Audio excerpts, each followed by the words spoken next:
Paano ba magpatuyo ng damit ng mabilis? So, importante ito para sa mga multi-day ride. Like, for example, ngayon, nag-Philippine Loop ako, hindi ko naman pwedeng dalhin yung lahat ng damit ko. 2 set lang yung dala ko, 2 main set, plus may extra lang for emergency. So, ito, naglaba ako ngayon.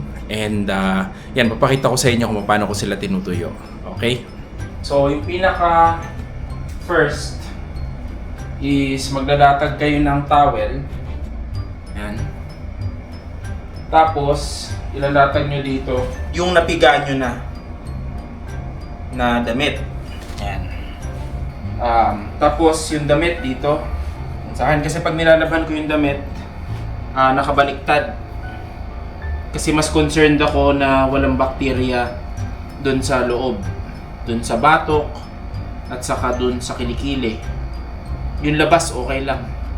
So, nakafocus ako dito sa loob. Tapos, syempre, itong ano rin, itong medyas. Okay. At saka itong gloves. Okay, ayan. So, bali titiklop nyo lang siya ng paganto. Ayan.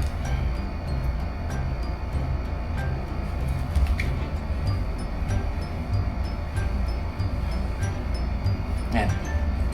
Tapos, apak-apakan nyo lang siya. Para ma-absorb ng towel yung lahat ng natitirang tubig. Okay, so yun, tapos na. Ngayon, yung next step, yan, sasabit nyo na ngayon. Kaya ano rin, okay din yung mga dry fit na shirt.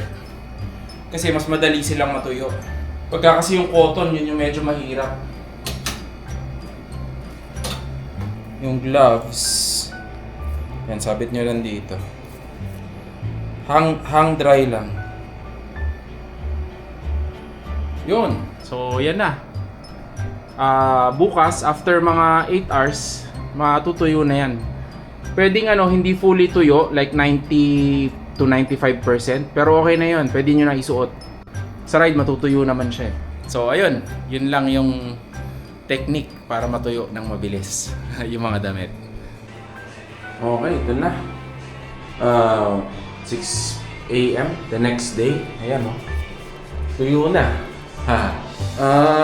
Siguro 99% tuyo. Or 98, ganyan. Ito medyo may nararamdaman lang. Pero ito rin yung isusuot ko so matutuyo lang din yan. Itong sakso. Tuyo-tuyo na. Ito, ayan, tuyo na rin. 99.5%. This is MacArthur. I shall return.